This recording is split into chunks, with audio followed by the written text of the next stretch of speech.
meeting will come to order. Please stand for the Pledge of Allegiance. I pledge allegiance to the flag of the United States of America and to the republic for which it stands, one nation, under God, indivisible, with liberty and justice for all.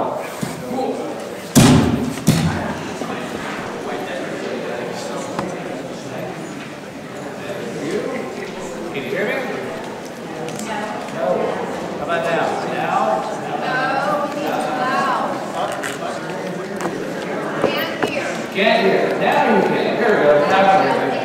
All right. First on my announcements are the CC&R changes. We ask that you please vote. We're at 51% return and need to be well over 67% for the inspector's election to open the ballots. And also don't forget to sign those green envelopes. Next is age verification. Thank you for all who have submitted their forms. We'll still be sending out some follow-up requests for those small amount of homeowners that have not submitted their 2018 form.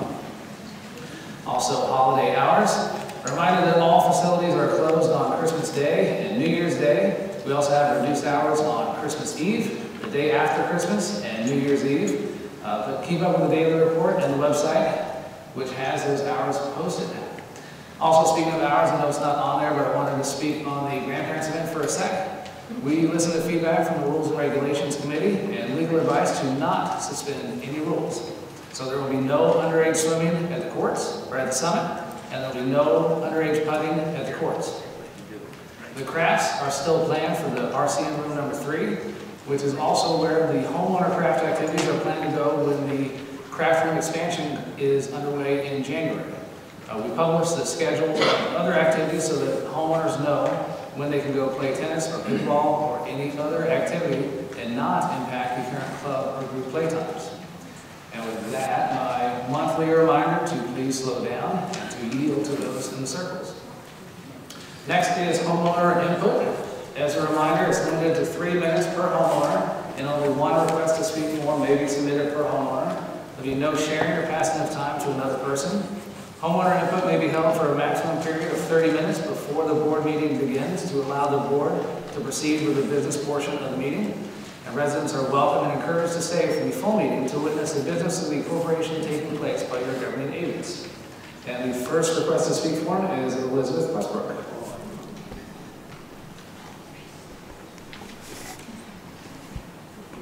Good afternoon. My name is Elizabeth Westbrook from 124 Thistle Creek. I retired from the Redlands Unified School District after 21 years of teaching in the 3rd grade. One of the rewarding experiences for my teaching is being able to be a positive role model to my students. Working with children gave me an invaluable insight to how they see the world. Therefore, I was disappointed when I saw children in the women's area when I was dressing in the lodge. This reaction is from my past childhood when my own mother took me to a women's locker room to go swimming with her. I was 11 years old then, but to this day, the indelible sight is still fresh in my mind. I wanted to tell you that I am not comfortable having children seeing me in the women's locker room / shower areas. I also want to inform you that the public schools accommodates the separation of children and adults restrooms. Thank you for consideration of my privacy.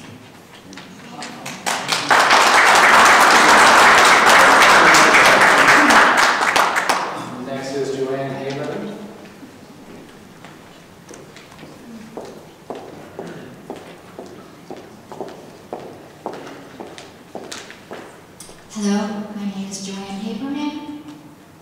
I have lived here for 13 years. I live at 1589 Whisper Creek. I have 13 grandchildren, 5 great-grandchildren, and there is no way that I would expect any of you to spend money on entertaining my grandchildren.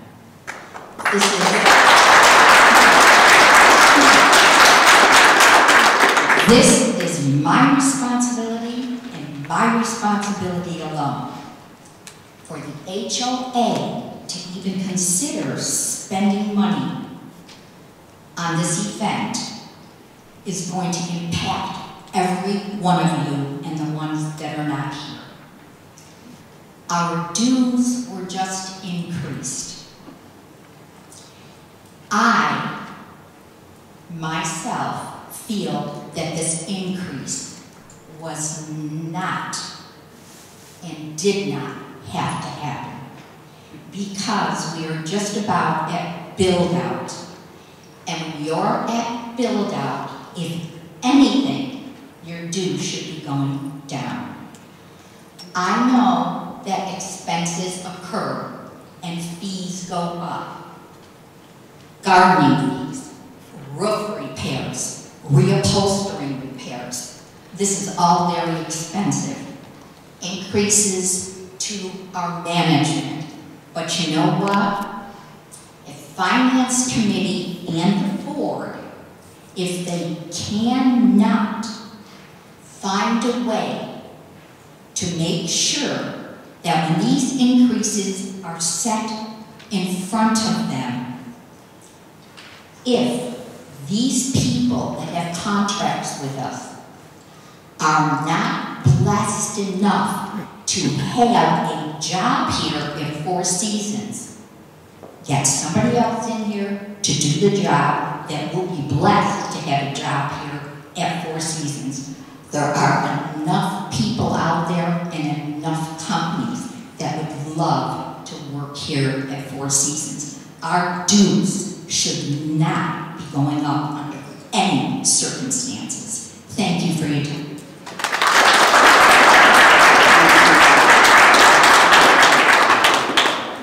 Next is Vicki Howard.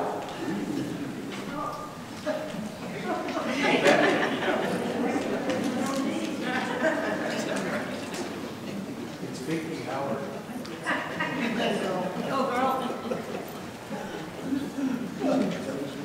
I guess I'm Vicki Howard.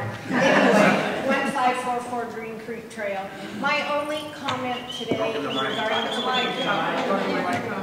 You can lift it up. my only comment today regarding the whole grandparent thing is the $2, well, somebody made a comment that it was going to cost each home $2. I could care less about the $2. That's not my issue. My issue is, number one, it was said that you checked with everyone to see if certain facilities were available. On the sheet, it shows pickleball is from something to 6 o'clock, I think. We play from 3 to 9 o'clock at night. No one ever contacted us regarding that. That's number one.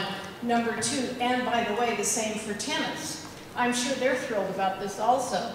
Also, the wear and tear on the courts and everything. We had an instance one time when there was a kid down skateboarding down on the pickleball courts. Are you guys going to stand down there and man that, which means hiring another person? Don't think so, but excuse me, I'm out of breath from running. Anyway, that's my complaint. The $2 doesn't bother me, but it does bother. Oh, no, one more thing. We have been after a clock on the pickleball court. We've had 2 or 3 of them. I don't know whether you're buying the cheapest ones in the world or not, but you get this going in a matter of weeks. We can't get a clock for the pickleball court.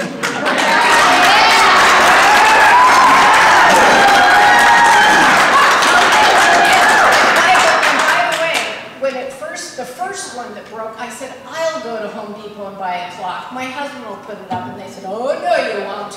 So anyway, give us a clock.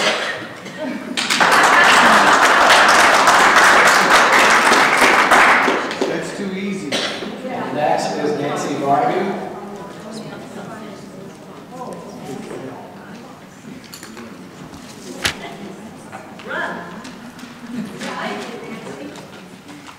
I'm Nancy Barnaby, and I'm speaking on behalf of the pickleball group today. Kind of going about what Vicki said today, but I feel it would have been considerate if someone would have called and asked me about what hours would have worked best for our group. Unfortunately, no one called me. Consequently, published scheduled hours do conflict with our playtime. As we are a large group, our courts are used every morning and evening, Monday through Friday. However, the scheduled hours for grandchildren show 1 to 9 p.m. on evenings that we play starting at 3. I know this can be corrected, but it would have shown our players/residents that our input matters if you would have notified us before the hours were posted. Also, if you do allow grandchildren, they should be wearing appropriate shoes. And like Vicki said, we've had past bad experiences with children being there with skateboards. So who's going to monitor that so they don't wreck the pickleball course that we worked 5 years on getting? Thank you.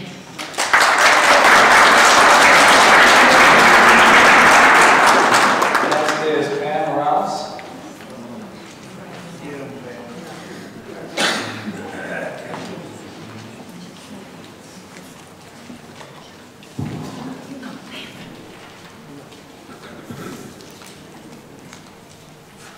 Good afternoon. I'm Pam Morales. I live at 432 Glacier Park. I've already sent 2 emails regarding youth protection and liability issues and having grandchildren or child activities on our premises. I'm opposed to holiday activities for grandchildren being provided on site in our community. I am a grandmother and a great-grandmother, and I love my grandchildren dearly. But it's my responsibility to take care of my grandchildren when they come and visit and to provide activities for them.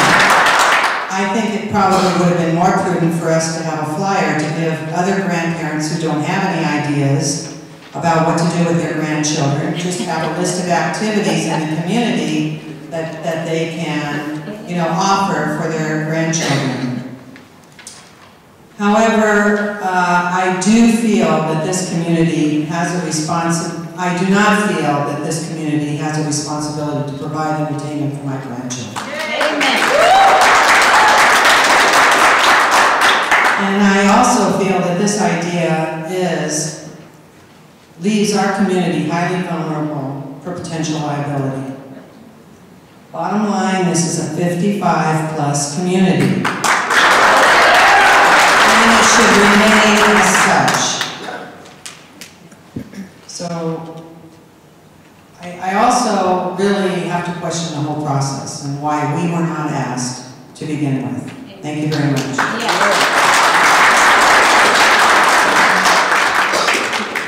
Next is Phil Westbrook. Nerd up, though. No carry. I'm Phil Westbrook of 124 Thistle Creek. I have 4 grandchildren myself, and I'd like to talk about the holiday activities. When this thing first came into when I first saw it on the poster up there, we talked about, and I saw Lynn talk about and voted on suspending the rules, and later Eric put out a publication saying that we're not going to do that at this time. I'm really cautious at this because does that mean later on we are? Because our rules are here for something, and I don't think that they should be at risk. Also, as we've talked about the liability issues in the recent posting, words used as coordinated, posted, promoted by the HOA management all lend one to think that this is a sponsored event, ergo, there is going to be a liability implied. So when little Jenny scrapes her knee or whatever happens, are we at risk? I don't know about that. When we talked about who's going to be watching who, it was mentioned that the grandparents will always, it was highlighted, always be present. We've demonstrated in the past that that does not work. Every summer we get inundated with grandchildren in this pool over here. The first year the grandparents were supposed to be watching them, didn't work, so we hired a guy to sit over there and monitor them. He's become a line item in our budget. Also, just residents going by the rules. And when you swim at the pool, you know, and from my experience, people they're gonna go do their thing, whether it's time for it or not. Lap swimming is one thing, people are out there walking in the water. You know, the two events cannot be together. The management doesn't enforce anything. We've gone to them and asked them, can you tell these people that their time is not now, it's later, they have the sign posted? Nobody's going by it. So, also the idea of using discretionary funds, and when you said, I watched the video, you said, this is about a house. Well, for some of us, thank God not me, but others do live a little close to their money. And when you have a little here, the gas tax went up over here, everything starts going up, but you know what? My pension check really didn't cover a lot of that. It starts whittling around into it. And if you're in a household like me, where Elizabeth and I actually have dual income, we got a little flexibility, but I have to look out for my neighbors too. Yeah. And I have to say with the preceding people that bonding with my grandchildren is something I do all year long. I appreciate the idea that you guys come up with, hey, let's have an event so everybody get together. But really, that's a family thing. It's my business. I really don't want my HOA or my management team in there because that's my business. And me and my family. And the current rules allow me, if I want to take little Johnny up and do some bocce ball, something, I can do that at any time. So thank you, but let me do my own thing. So thank you very much for listening. Have a good day.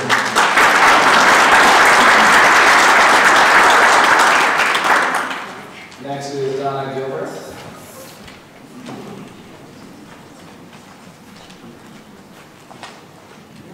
Hello, my name is Donna Gilbreth and I live at 1687 Piper Creek. My husband and I moved here not quite 3 years ago, and before that we did a great deal of research regarding 55+ communities. And having visited a number of them statewide, we chose the Four Seasons. The beauty of the community, the safety of the community. My husband retired after 31 years with San Bernardino County Sheriff. I'm a retired trauma nurse. We both wanted somewhere to live that was peaceful and calm and safe, and this met our needs. With that in mind, we also researched highly the HOA solvency of many of these 55+ communities. Some have had dire need of financial and had lots of financial problems, whereas this community always has been solvent and with any luck will continue, but not with some of these things that are being decided for us. Not with us, but for us now. I understand that in particular one board member, and I will address this to Lynn, that this idea was pushed through rather quickly. A number of people shared with me how it happened. Again, I don't know if that's rumor or the truth, because it was never given to us to understand how or why this was taking place. We have 5 grandchildren. We are responsible for our grandchildren if they visit here. We never allow them to visit any part of our community without us. I never ask my neighbors or friends to help fund my day activities with our children. I would expect that $1,500, which is the amount I've been told was granted for this activity, is a bit more than we need to be spending on Christmas vacation babysitting for grandchildren.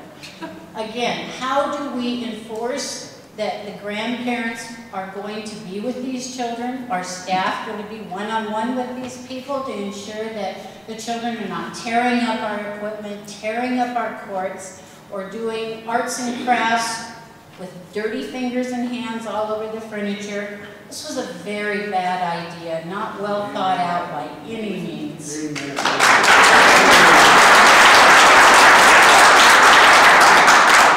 I would ask why, if you insist on doing this, and again, it should have been brought out to all of us, that why can't we charge a nominal fee for this? Each adult, child, If they're willing to go out and want to do this camp, then fine, but let them pay for it.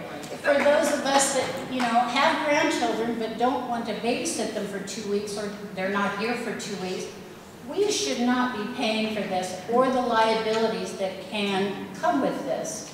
The ramifications of this, if a child is injured, playing on the equipment, using the equipment, destroys our equipment, are we all going to have to be paying for that? I think so, because there's not been any reason or any explanation that we're not going to be liable for it. I believe that a nominal fee would be doable for most people who want to participate in something like this. If you participate in parent-child or grandchild-parent nursery school programs with your school districts, you pay a fee for the use of those things. Why wouldn't it be appropriate to do it here? I guess lastly, Your 3 minutes is up. Okay, thank you very much, and I hope you'll consider that.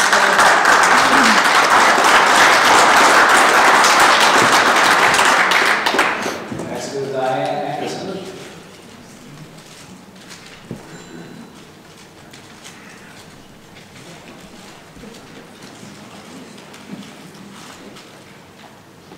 Board members and residents, Diane Anderson, 132 Thistle Creek. I think there's a tendency sometimes to view ourselves as sort of isolated community and forget that we're a part of the city of Beaumont. Our property taxes pay yearly to fund the Beaumont Cherry Valley Recreation District that provides day camp for children that our grandchildren who go to and actually be left there and not have to be supervised. And I feel like if we're going to be providing those services, we're duplicating services that the city is already providing. And that there's not I'd ask you to consider that sometimes those services can be used by the residents, including the pool. When they wanted to change the pool hours, my concern was, why don't they just go use the municipal pool? It's available all day for children. So I'm asking you to consider that we may be duplicating services and not have to use HOA funds to provide this. Thank you.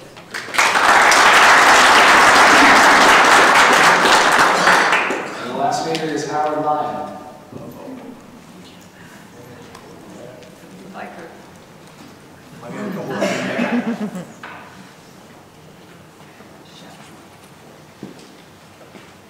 Hi, my name is Howard Lyon, 416 Glacier Park. I've been here about 11 years. I wanted to talk a couple minutes today just so that my comments officially record my opposition to this winter camp suggestion. I attend most of these meetings. I'm on a committee, I attend other committees, and this thing just all of a sudden came up without my knowledge. I did this last month, so perhaps that's it. But I'm opposed to this winter camp. I'm also opposed to basically grandchildren using most of our facilities. I moved into the community to have a nice, quiet life and get away from all the hustle and bustle of having children around. I would like the board to please clear up some rumors, because that's all they are to me is rumors. I've heard this so recently. I'd kind of like to know who came up with this idea. I'd also like to know if this $1,500 expenditures went through the finance committee and did the HOA actually approve a $1,500 expense. Most else that I wanted to say has already been expressed, so I won't waste any time there. That's about it. Thank you very much. We'll move on to the consent calendar. The purpose of this consent calendar is to make a single motion to approve all included items. If for a particular reason the item needs to be discussed or pulled from the consent calendar, then a call to remove that item should be made by a board member. On the consent calendar are the Secretary's reports from November 15th of this year, November 19th of this year, and November 27th of this year. Also the financial report, the approval of the October 2018 financial statements. There was no CD or investment plan. There was one lien to approve, which is account BE 6310-0735-01 in the amount of $1,381.90. Also to approve bond releases for track 33096-12, for track 33096-13, track 33096-13, and track 33096-12. Also approval of 5 events: a wake on the 6th, a duplicate bridge Christmas party on the 14th of this month, a birthday party on the 12th of January of next year, a wedding on the 20th of July of next year, and a wedding on the 16th of November of next year. There were no committee or no club or group application requests. That is a consent calendar. So I need a motion to approve. Roll call. So moved. I'll second. It's been moved and seconded to approve the consent calendar. All in favor? Aye. Motion carries. We had an executive session earlier this morning at 9 a.m. The board reviewed the delinquencies. They had 2 member hearings, both of which are being rescheduled for January. They approved the first service management contract for 2019, a Springdale insurance contract for the next year, as well as the salon contract. They also approved or looked at legal issues and personnel. And with that, we'll move on to committee reports. First is the ad hoc off-leash area. There's no, there isn't. I'm just kidding. Go on. Martha, the ad hoc off-leash area. Good afternoon, board members, friends, and neighbors. I'm Martha Baumgarten. I'm chairing the ad hoc off-leash area rules committee. You have seen, hopefully, you have seen the comments that have gone out for the robust rules package and application. This is out for the 30-day comment period. You have a cover sheet, application, an agreement, and some supporting documents. We have work in progress. Primarily, our work focuses on information about the facility and formulating a mandatory seminar for all users of the park. The committee has broken up into subgroups to work on that seminar and its content and research all the elements that require research. Our next meeting will be January 14th at 3 p.m. and we have been usually very well attended with guests. We do welcome guests and we do allow guests to participate in the meeting and give input. So we welcome you all to come on January 14th at 3. Thank you. Next is the ad hoc exhibit F committee. Barbara? Oh, what? It's you. Do we have a slide for that? No. No. Okay. We will move. Do you have? It's okay. I wasn't listening. It says off-leash area. We do not have a slide for you. I apologize. Oh, you don't have a slide. Okay. Well, we all met 3 hours with Exhibit F, and we came up with a new subtitle, Planting Guideline for Residential Properties Located in Phases B, C, D, and E that contain any slope in the rear yard. I am told that the subtitle, because of the subtitle and the proposal submitted, has been tabled. However, if we retitle the subtitle, Planning Guideline for Residential Properties Located in Phases B, C, D, and E that contain any slope greater than 10 feet in the rear yard, everything should go through. Is this correct? I'm only stating for myself. Okay. So I don't know if we need to have another meeting then to finalize this, or if we can do it now to expedite. I don't remember us in the meeting actually stating the 10-foot. I thought it was going to be any slope. And I talked with Doug when he was the secretary. He didn't remember putting that 10 feet in his in the minutes at all.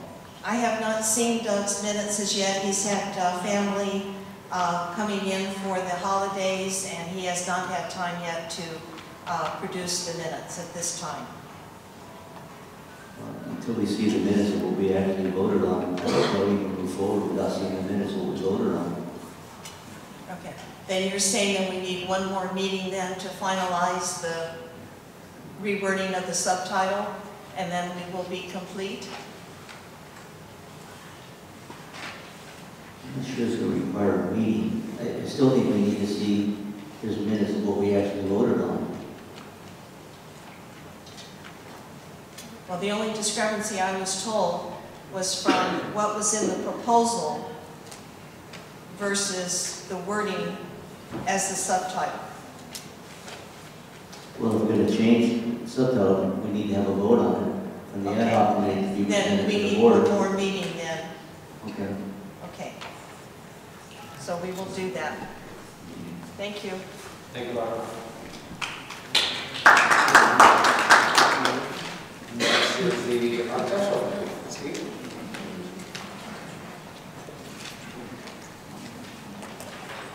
As you can see, there are our statistics or our numbers.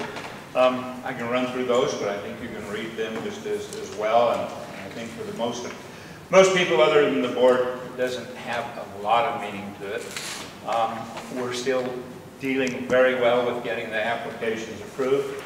We're working with some bumps about getting applications that are not complete. And part of that is because we have homeowners and some contractors that come in at the last minute whining and crying that they absolutely have to get it done, and please make an exception. We'll bring in the missing paper the next day or two, and it doesn't show up. So we are going to hold firm and fast that we need everything when it's submitted, particularly when it's submitted at the last minute, because it doesn't allow the management staff to get the work properly done. Then we end up with an application that can't be approved, and there really isn't a problem.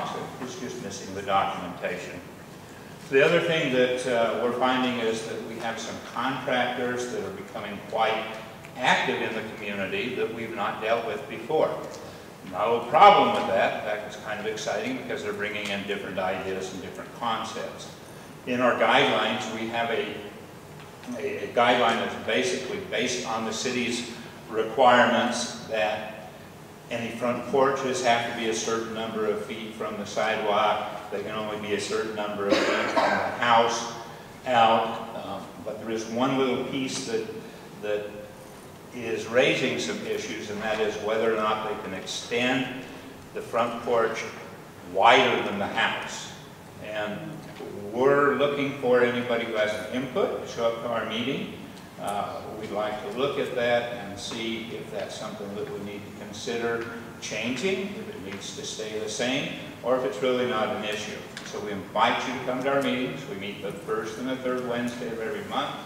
With the exception of next month, we're going to skip the first and go to the second and the fourth, only because of the New Year's holiday doesn't give management staff appropriate time to get what they need done. And then in January, we'll flip right back. But that will still, there'll be the same spacing between meetings because January has 5 weeks. And with that, that's all we have to say. Thank you. Thanks, Steve. Next is the Breeze Editorial Board.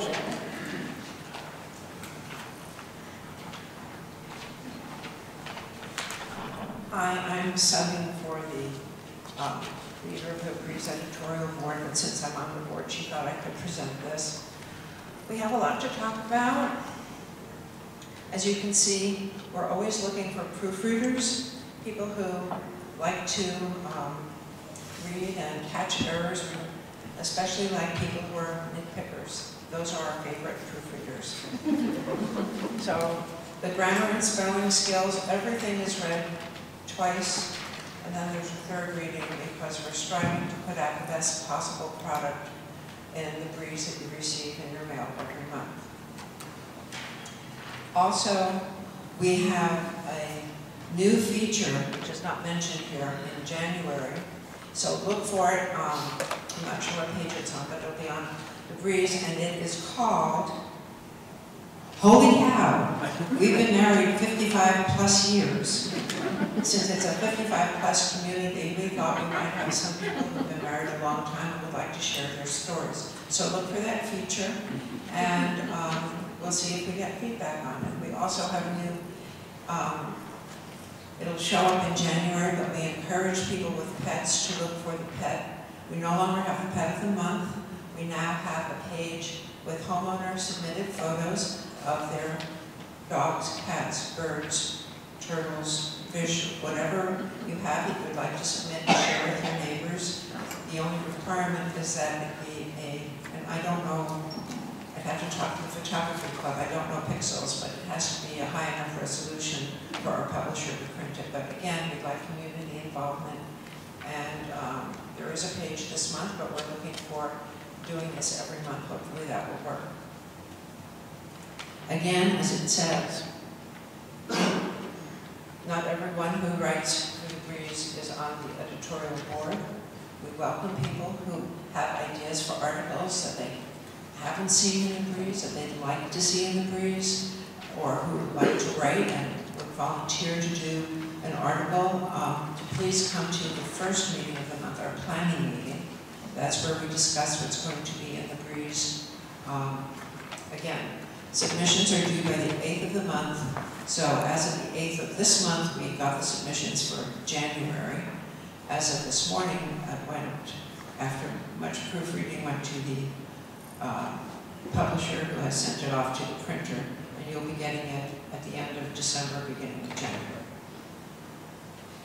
Okay, and then you can see about the yearly insert. People have their assignments and they're working on them and they're being coordinated, and we're hoping to come out with a bang-up job on an annual, a reflection on our year or years at Four Seasons, and we'll see how it goes. We're working very hard. We hope that people will find wonderful things they want to share.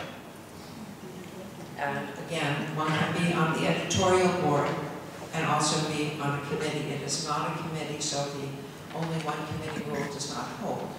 And I think the next slide, do we have one? Communication. Okay, there's no slide for communications committee, my fault. I'm on a committee. I'm on the communications committee. I'm the co-chairperson. Our chairperson was unable to make it. We have no real new news. We are, at the moment, a small committee. We would love to have people come to our meetings. Our next meeting is next Thursday. I can't remember when it is. Is it Wednesday or Thursday? Anyway, it's next week. It's on the calendar of committee meetings at 10 a.m. in the RCM. So we would love to have people come who are interested in our website, who have ideas for our website, and who would like to work with a fairly low-key, laid-back group, because everybody submits things, but Larry Workman does all the work. So we really appreciate our webmaster for what he does for us. And I think that's it. I think so. 2 committees for the price of 1. There's no report from the community plan and transition, so we'll go to Mike with emergency repairs. Happy holidays, everyone.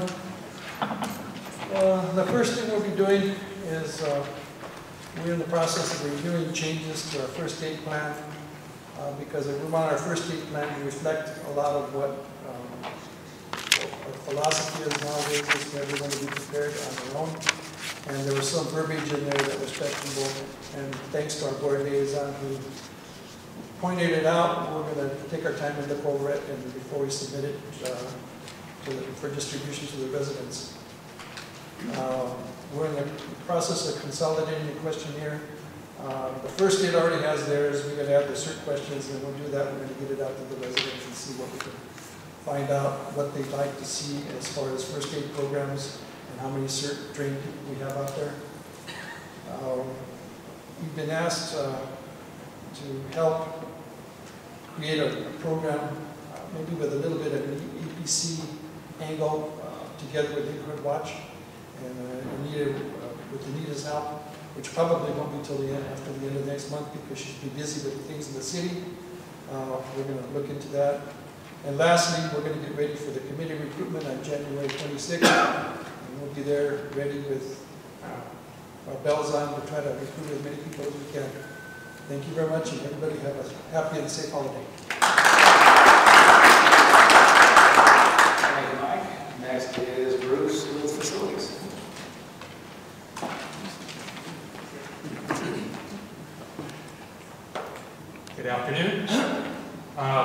repairs at the Lodge, Spa, and RCN buildings have been completed. The craft room project, as Eric stated earlier, will be starting in the first part of January. The roller shade replacements at the Lodge and Spa building is currently underway. We've got basically everything in this room completed, I think, other than some of the balances, and then we'll start on the other rooms. The replacement of the fitness room flooring in the spa will start later in January. The contractor is just basically waiting for materials, and then we'll get that project underway for the gym. The Facilities Committee meets on the second Wednesday of the month at 10 a.m. And we currently have several positions open for residents interested in serving the community. Thank you.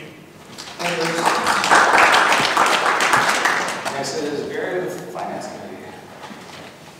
Good afternoon, everyone. As you can see, our finance numbers through October year to date are pretty much in line. But remember, I've been up here for the last 12 months telling you that there was a false illusion about our operating expenses that have crept up, no matter what controls you may or may not realize we've been putting in effect on contracting, on various things to reduce these things. But they look pretty good right now because we took money from our capital reserve out of the HOA fee and diverted it into the operating budget to help cover those expenses, and it's worked. The reason there's an increase this year is we can't keep doing that forever, otherwise we'll have a deficit in our reserve funding, which we can't have happen. So it's there. I also implore, if you want to understand more details of how we go through the process to make a recommendation to the board, come to our meeting. It's pretty open. You'll see the depth of work we have, and keep in mind, the 7 people on the committee all live here. They have skin in the game. They don't want to have to pay any more than they have to. But we have a standard to live up to and everything else. So I just say we meet the last Tuesday of the month, 29th of January. Come over and ask questions too. We can have the floor like we do here. You can also talk to us individually after the meeting, or at least see the process of how we go in and make these recommendations. It's not an easy process. There's a lot of moving parts in the finances, not just the expenses, not just the contracts. We, this month, have made our recommendation to the board for the new contracts for the salon and bistro. So the board will have those for their recommendation, for their approval.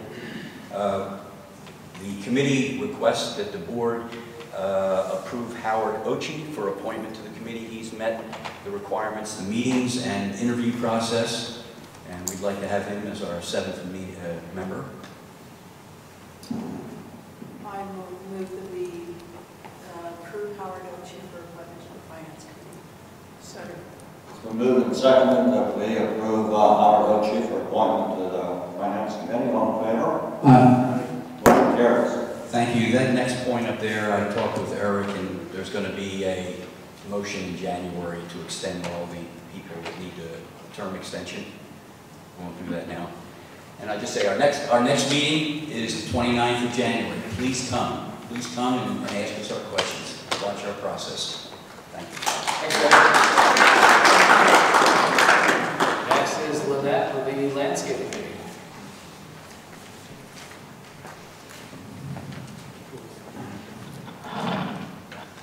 My remarks are on the screen, and it's winter, sort of, and the plans are in dormancy, and one of the things we are doing this year is on some of the lines that hadn't been winterized before, we're practicing winterizing so that as spring comes back and we start irrigating, lines won't break. If we have any severe winter weather this year, I don't know what the weatherman has in store, but we're learning to meet him ahead of schedule. For the first time this year, we've missed 2 walks because it was cold and rainy. But we're going to be walking Friday. We invite you to join us. We learn a lot about our beautiful landscape and how to economically keep it looking good. And we'd like you to fill out an application so we can keep you apprised of what our walks are and where we're meeting for those walks. So just want to wish you all a Merry Christmas, a Happy Hanukkah, and a Happy New Year. And go green!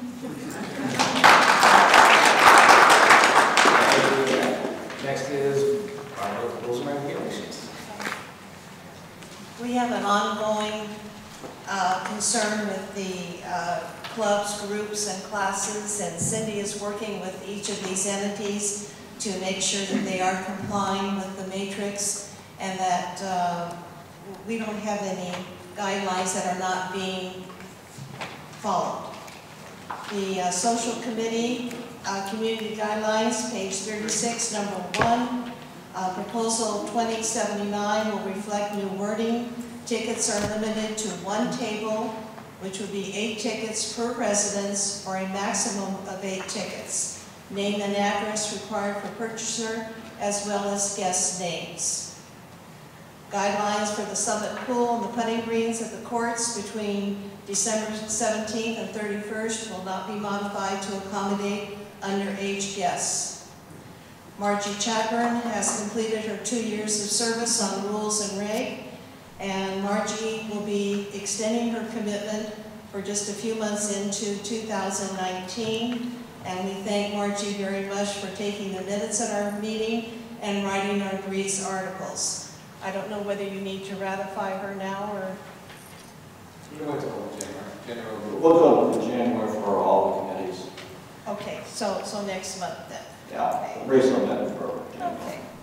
And we do meet the second Tuesday of the month at 9 o'clock in the morning, and you are welcome to come. Thank you. Next is Anita with the Safety Committee.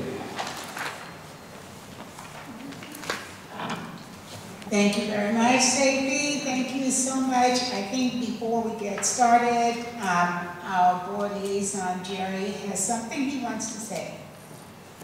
Just in case you haven't noticed, the Beaumont Police Department motorcycle officer and their SUV police units have been in and out of our facility more often than in the past.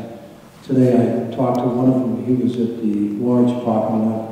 We've been at Heritage Peak at the stop sign area, and they've been watching the speed of Four Seasons Circle.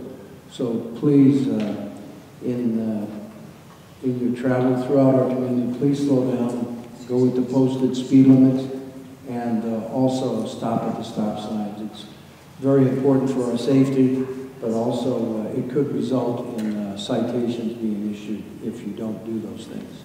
Thank you. Thank you. And thank you everyone for adhering to the speed limit and to the stop signs. And actually, we have, because of Heritage and Lantern Creek, we have already put those stop signs up. The stop at the limit line will be on Crooked Creek. Actually, the limit line is there, but you have to go up further so you can see the traffic coming through. So that's going to be changed. And basically, our speed bumps will also be installed at Crooked Creek, and that is upcoming. At this point, we generally meet the first Tuesday of the month. However, since that is New Year's Day, I don't think anybody wants to come to a committee meeting. So we will announce when we will have our next meeting. So happy holidays to everyone. And again, thank you all for adhering to the speed limit, telling your friends, and a lot of people are coming in to the community for the holidays, and that's okay, but please let them know that there is a speed limit that needs to be adhered to, and that the reason that we do have the police here is because we want to be proactive instead of reactive. Thank you. Social is taken with Cindy, so it's back to Anita for the community ambassador. All right. Well, hello. The community ambassador. Actually, what we do with our neighborhood watch, we also have community awareness, and we use it basically as a dual function.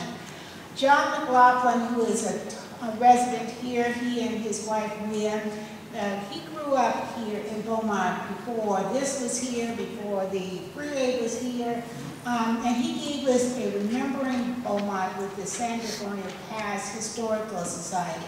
There was a great turnout here. And also, thank you, Eric, for putting this up for us. We had this in, I was reading the paper and it said someone from the newspaper was here at our last meeting when we had John here. Some people have said that it was so really informative that they were not able to attend because they're still working. So we have agreed sometime in the spring to have him back in an evening presentation, as well as some other pictures and some other people that actually knew Beaumont before, well, let's say we came and the freeway was there. And John's dad was also long ago on the Beaumont City Council. So it's really interesting, some of the history that we have. Also, we thank you all for participating with the California Highway Patrol. They actually collect toys for kids every year, and this is the second year that we have participated, and we thank you so much for the abundance of sharing that we have with the police, well, that law enforcement. And this will go on until the 20th of December. There are a lot of people that are in need. So thank you so much for doing that, and we thank management, and we thank Cindy and her staff for helping us with this. January, at our January 9th meeting for our Neighborhood Watch Community Awareness, we will have the California Highway Patrol here, Captain Alvarez, the new commander captain over at Highland Springs here. He will be here as well as Darren Myers. There are a lot of new laws that have been passed that go into effect in January. So we want you to be really cognizant of the new laws, being aware, so that you will know what is, what's not, what went out, what came in. So that's January 9th at 10 o'clock in the morning. The last note that we have is on Saturday, January the 26th. We have quite a few people in here in this community that are veterans, their spouses, beneficiaries. They have some children that have been, and they have friends.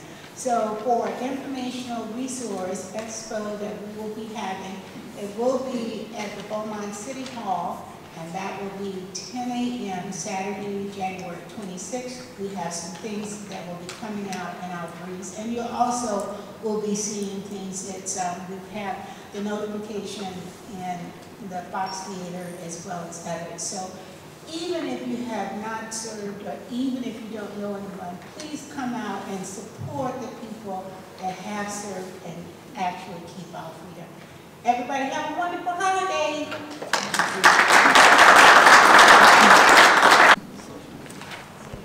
Or social committee, whichever. All right, so I'm going to just skip past the grandkid thing. How about that? For today, stay tuned to find out on the daily report, whatever is out there. I did want to dovetail on Anita's little comment and update about the Winter Wish and how grateful the Kiwanis, who really was doing a lot of the organizing for collecting the Winter Wish stuff from the different participating venues. And guess what? Our community is so generous that of all the past facilities that are donating, we gave 40% of all the needy children.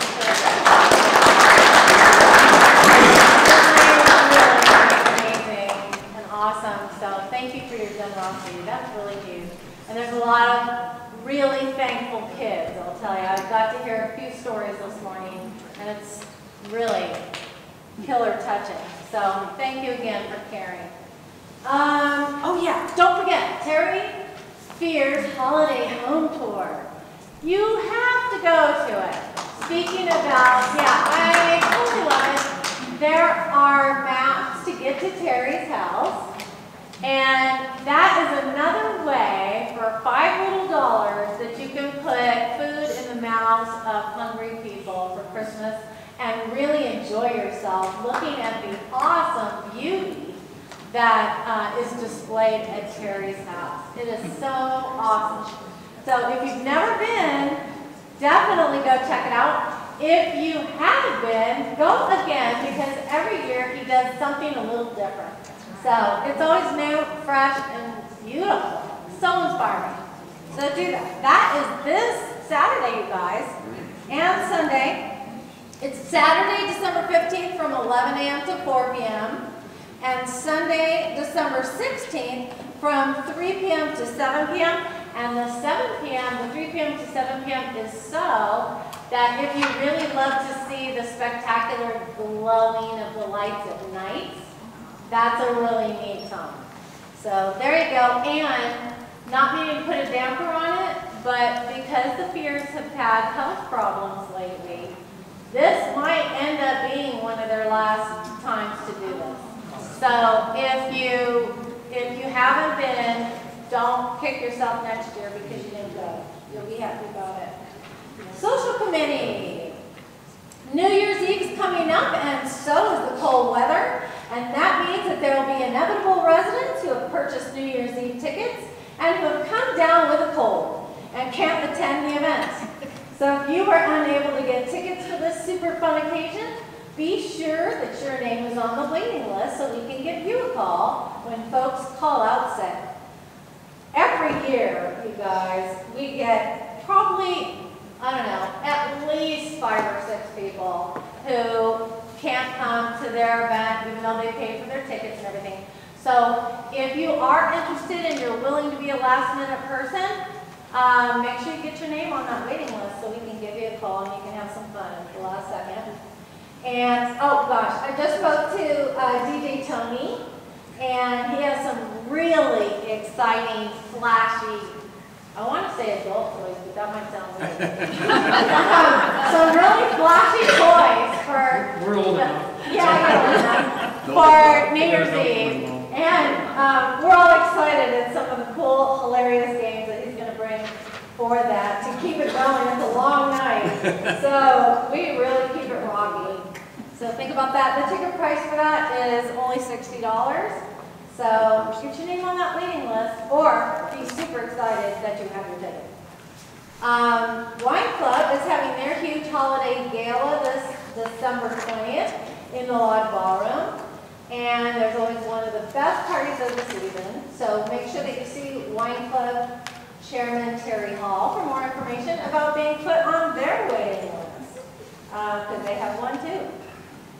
And lastly, I just want to say that if your club, group, or class has not RSVP'd for participating in the upcoming Saturday, January 26th, club and committee fair from 10 a.m. to 1 p.m. in the Lodge Ballroom, please do so. We'd love to have a super great turnout. You know, we've got a lot of new people, that's no surprise. But because it's in January and so many folks are sort of reassessing their involvements, right? And wanting to maybe look for some fun and fulfillment in areas that they haven't tried before. So it's nice to have a large showing of our 80 clubs, groups, and classes, as well as any committees that want to come too, because committee involvement, as you will know, besides being occasionally brutal, is ultimately fulfilling because you're really investing some really great effort into making this community even better. So put that on. If you're not a club, group, or class or a committee, put it on your calendar just to come because it's going to be fun. And there's some, I don't know, maybe like mob flashes, is that what they call them? Flash mob. Flash mob things. Or a mob flash. I like that one better. Mob flash is a different thing. There you go.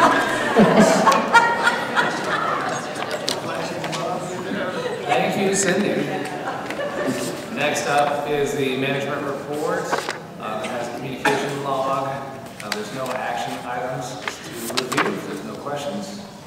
Then we'll move on to new business. First item of new business on item A is the Exhibit F, given that to be in table.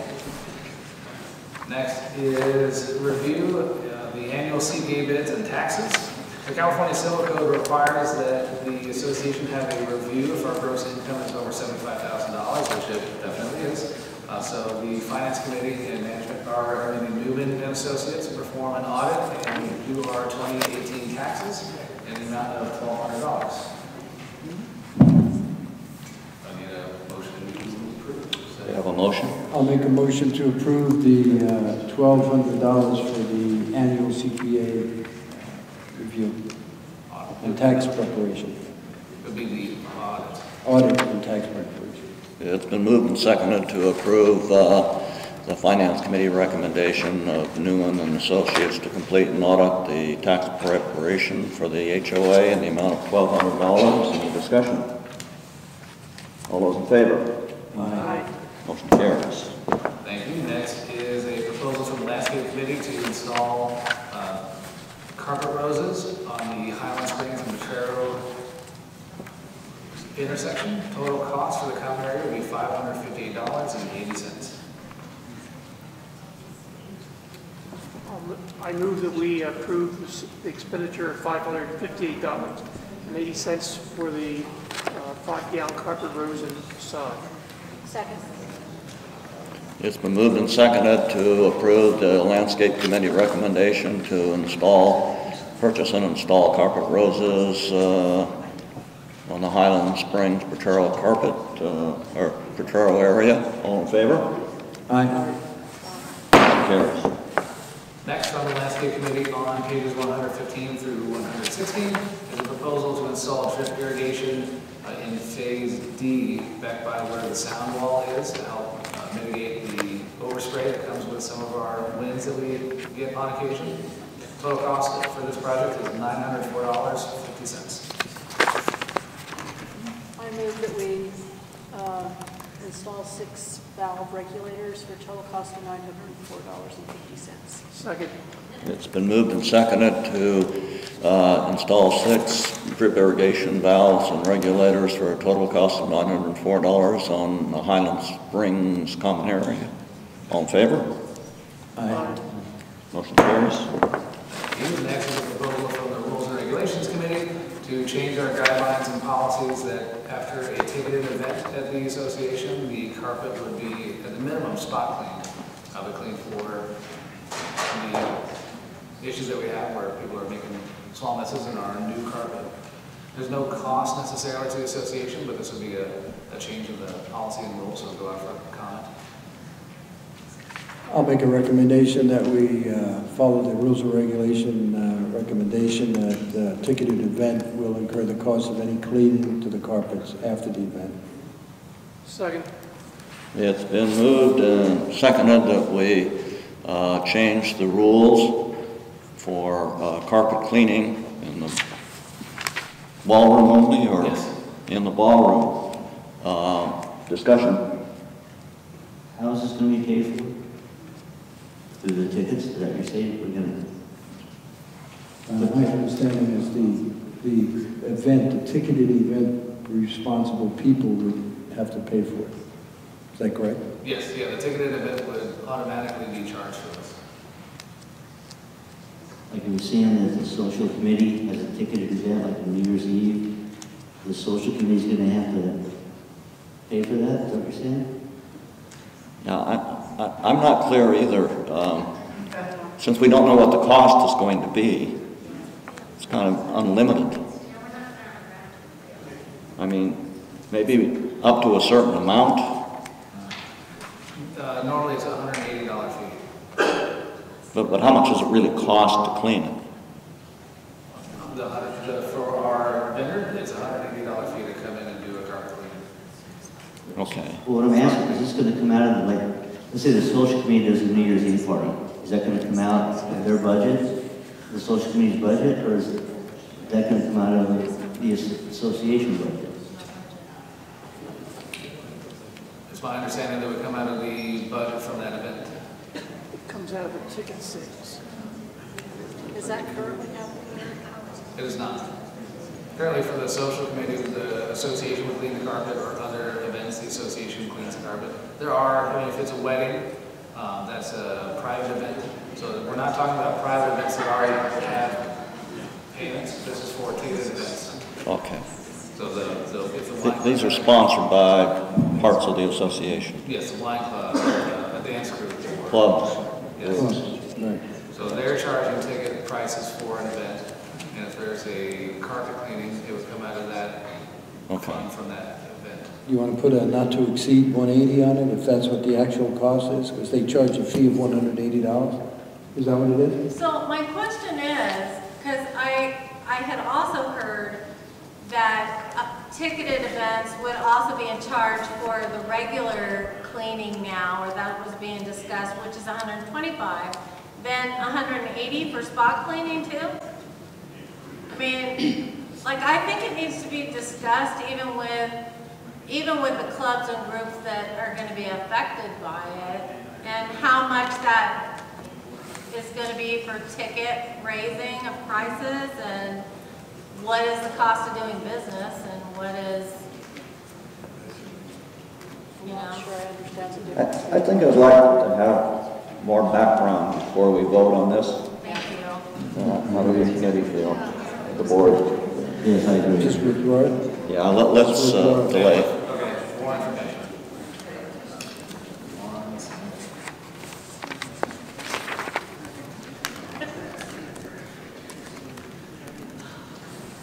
Next on pages 118 through 121 is a proposal from the Tails and Trails group to purchase a dog waste collection site stencil to help remind people to have their pets picked up after. This is a $73 cost for a trial run. No messing. Where is this going to be placed? In the middle of the street? My understanding is... Dogs go in the middle of the street? This will be on that sidewalk. The trial run will be at Nesting Bird and Rio Grande. And is this an area where we have a lot of droppings currently?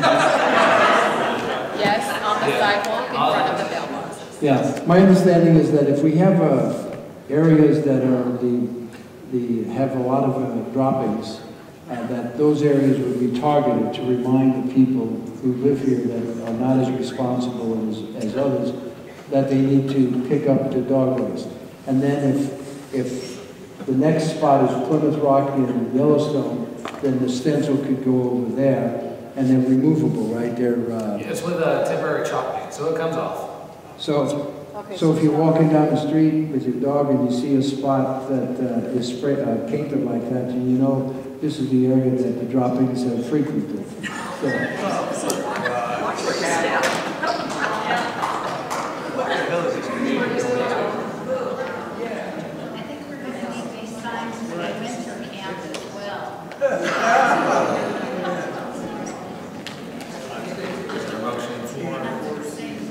Do we have a motion?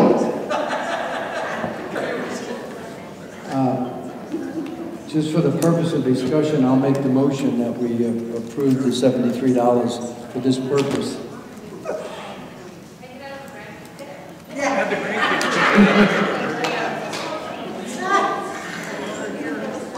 Do we have a second? I'll say second for the purposes of discussion. We have a motion and a second to approve dog waste collection site stencil for a cost of $73, Nesting Bird and Rio Grande. Discussion. How do the neighbors feel about it, that live in the area?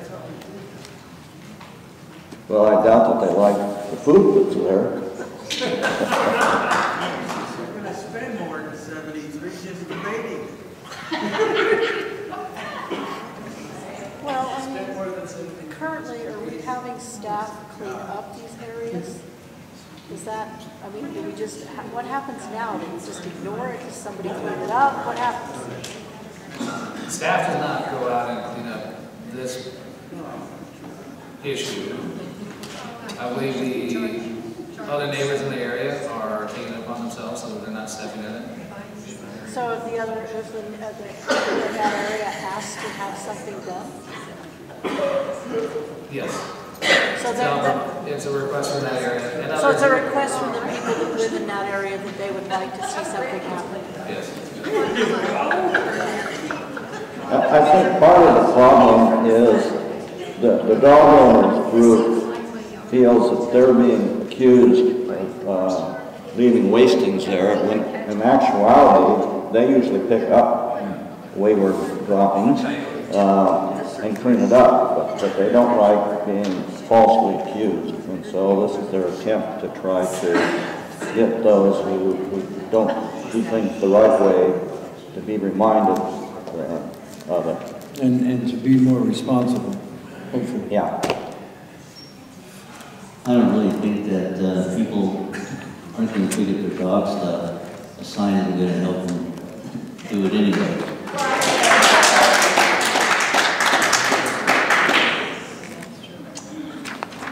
Any further discussion?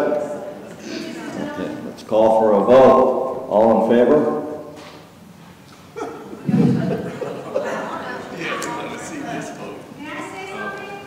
Yes. This is an approach that has been used extensively in Great Britain in public areas. There are areas of this community that cannot accommodate a waste station because many of the easements belong to you. Do you want a waste station on your property? No. In your easement? No. This is a trial for an area where we have heard of and heard extensive complaints that people are being irresponsible about leaving dog waste. It's a trial. Before you vote, this is a proven process, a proven technique in Great Britain. They're very polite over there, but they do use stuff like this. So I just wanted y'all to know, as you're kind of laughing about this, it's a serious proposal. Put a letter in the breeze for free and let everybody know.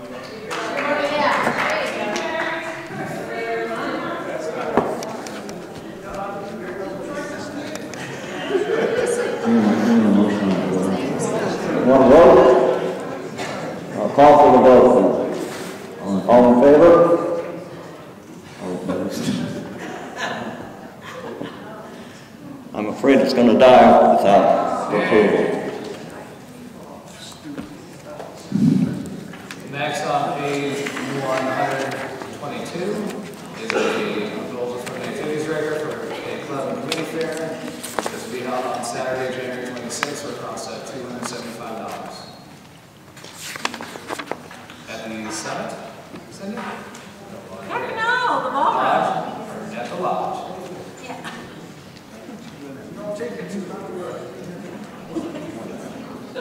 Yeah. Yeah. It's not a ticketed event, so no problem. Do we have a proposal? Okay, that's for the club and community. I make a motion to approve $275 for the club and committee fair activities as shown there. Second. Yeah, it's been moved and seconded to approve the recommendation for the clubs and committees to have to use the ballroom for refreshments and raffles at a cost of $275. Any discussion? All those in favor? Aye. Motion carries. Thank you. Next on page 123 is a proposal from the activities director for a travel expo on Friday, March 22nd from noon until 3 p.m. at no cost to the association. We have a motion. I make the motion that we agree to allow the travel expo on the date stated, March 22nd, at no cost to the association. I'll second. It's been moved and seconded to approve the Travel Expo 2019 on Friday, March 22nd in the Lodge Ballroom. All those in favor? Aye. Question? Yeah, who's going to clean the car? What's that? Who's going to clean the car after me? I believe Cindy will. It's not ticketed. Yeah, it's not just. Motion carries. Who pays for cleaning the car? Do we have to do that? It's not ticketed. There's no food. No, but do they pay a fee to use our office? Do they pay a fee to It's use the our travel launch? club, it's us. It's our own people. Okay. Yeah, Our comes out of groups, their dues, I didn't know that. the line item. And lastly is the 2019 activities and event calendar from our activities group. Need a motion to approve the overall calendar? You want to vote on this? Yes. Okay. Do we have a proposal? All right. A motion to approve the 2019 proposed special activities and events calendar by our activities director. Yeah, it's been moved and seconded to approve the 2019 activities event calendar. Any discussion? All those in favor? Aye. Motion carries. That concludes new business, and next meeting will be Thursday, January 10th, here in Ballroom at 1 p.m. Adjourned.